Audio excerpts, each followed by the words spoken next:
Neil Fox, for decades now you have been one of the country's most influential music broadcasters, and you'll have played the tunes of some pretty bad people. Do you think our attitudes are changing towards, the artist in relation to their work and their private life?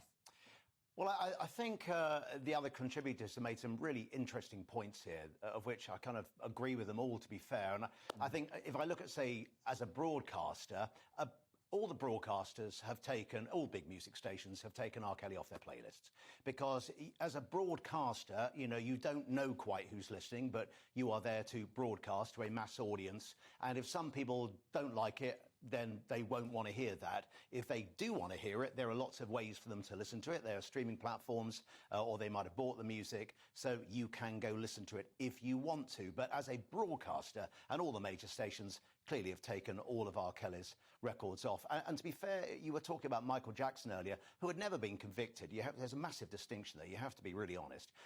But when people only call him a paedophile because he's dead and can't sue, right? Well, I would just say all those years ago, when the case was going on, again, broadcasters around the world and radio stations didn't play Michael Jackson songs because it would be very hard to come off the back of it. And what would you say about it when you knew a big case was going on?